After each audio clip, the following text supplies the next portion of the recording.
Greetings from Mount Sinai Baptist Church, located in Baltimore, Maryland, the church in the heart of the people, where the Reverend Ray Anthony Cotton Sr. is our very fine leader and pastor, and our First Lady is Sister Carolyn E. Cotton. I am Wendy from the Education Ministry, where I am so blessed to work with a very dedicated team of believers who just love pulling things together to celebrate God and education. I am honored today to share the second video message with you in our devotional message series of 4 about Bible heroes. I hope you had a chance to hear our first message, which was so enthusiastically presented by Sister April Mitchell.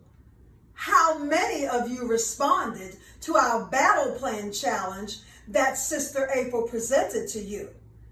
Just like with that first video, after today's message, Mount Sinai's youth, you will have a chance to win a special prize if you respond to our battle plan challenge within 5 days, and you are one of the first 5 to respond.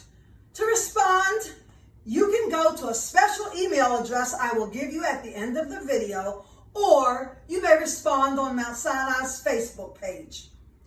Be sure to get permission from your parents. We have many different ideas of what heroes are. Even with our many different ideas, when we think of heroes, most of us would probably say things like courageous, helpful, strong, they do unusual things, unselfish, and so on. In the middle of this pandemic, many people who were never called heroes before are being recognized for the jobs they do that are helping millions of people get through the pandemic, like sanitation workers, grocery workers, truck drivers, of course, doctors, nurses, first responders. We applaud them all. In tough situations, some people do things they never thought they would do and become heroes. Why, just last week, we had people called heroes when there was a terrible explosion in Northwest Baltimore. Everyday people jumped into action to help rescue people under crumbled houses.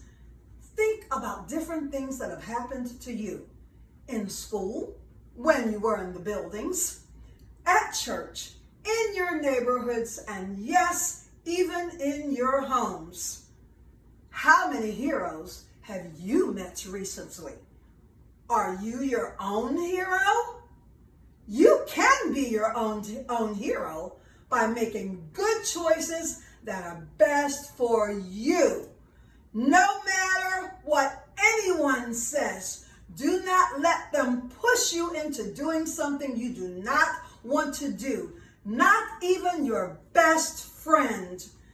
Your decision just might help another person.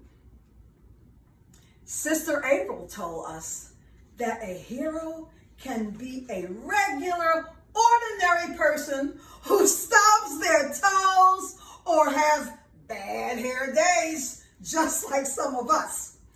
As a matter of fact, I am pretty sure our hero today had a lot of bad hair days until she had a chance to participate in one of the greatest beauty contests. After the king took Esther as his wife and queen, a chief assistant of the king named Haman made a plan to destroy Mordecai, Esther's guardian, who, remember, was Jewish, and all the Jewish people. Haman just did not like Jews, especially Mordecai.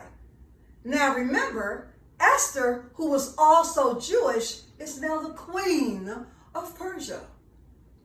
Mordecai, Esther's cousin, learned about the awful plot Haman had to destroy the Jews.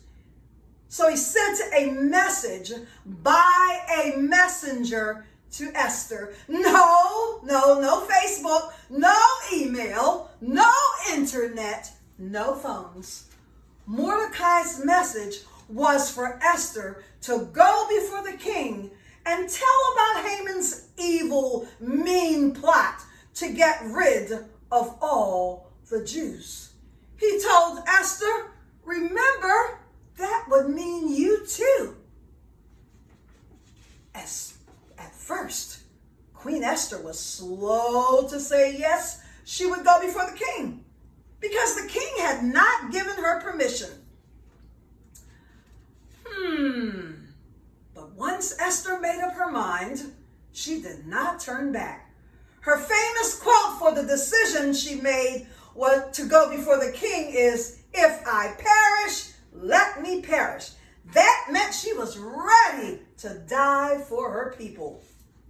Well, Queen Esther went before the king in all her splendor, looking totally beautiful and real cool. Oh my gosh, can you picture her? Sparkling jewelry, lovely royal gown, hair all done up, makeup. Oh yes, she was beautiful. Well, King Ahasuerus held out his golden scepter. He held it out to Esther and gave her permission to speak. Guess what? The king even told Esther that whatever she wanted was hers. She told her, Queen Esther, if you want half of my kingdom, you can have that too. Wow! Can you imagine how Esther must have felt? King Ahasuerus really loved Esther.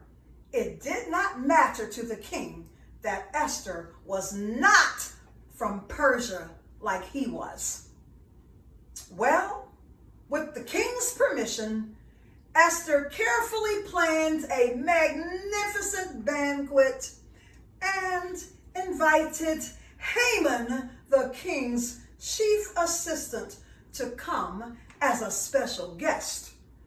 Well, Haman bragged about the invitation because he thought he was going to party and receive a special honor.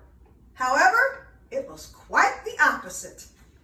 At the banquet, Esther told the king about Haman's terrible plan to get rid of the Jews, her people.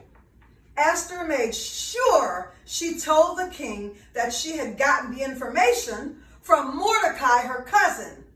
She wanted Mordecai to get the credit. You see, heroes are okay with giving people the credit they deserve. Because Esther told King Ahasuerus about Haman's plot to kill the Jews, the king had Haman executed, just like a criminal in those days. What Haman had planned for Esther's people happened to him. As a reward, the king ended up giving Mordecai a special job for telling about Haman's evil plot. Also, the king let Esther and Mordecai's people, the Jews, destroy everyone that was against them. Esther had saved her people. Go, Esther. Esther, a regular, ordinary girl, because she was Jewish, a person from a different place and background than the king, could have been put to death by the king. But she risked her life to save her people. She made a choice that she believed was best. What do you think you would have done if you had been in Esther's place? Many call Esther a hero because she was willing to sacrifice herself for her people. Unselfish, brave, courageous, and helpful. Queen Esther's crown put her in a position to help her people. How would you say being a queen, wearing her crown and the king's scepter, and even his crown, helped Esther become a hero? Sometimes heroes have to make tough decisions, as Esther did. But remember, even when things got tough, God is with you. Are you in a position to help someone else, even if it means making a tough choice? You never know what plans God has for you. Now, for the Bible Battle Plan Challenge, I'm going to give you two choices because we all learn differently. The first one is, think about how at first Esther was not going before the king when her cousin Mordecai asked her to go. Write about a time when you said no, when someone first asked you to do something, but later you changed your mind and it worked out just fine. Did your decision help you or someone else? Number two, use your imagination and draw a picture of the scene with Esther standing before the king. Be sure to make Esther beautiful, dressed in a royal gown and her crown. Put the king on a throne with his crown, royal robe, and, of course, his scepter. That made a difference in Esther's life. To respond to our Bible Battle Plan Challenge, go to Mount Sinai's Facebook page or send your response to the email address mountsinai7@gmail.com. That is mtsinaiYam7@gmail.com. Please send your response by Thursday, August 27th, 2020. Thank you for viewing Bible Hero video number 2 on Queen Esther. God bless you.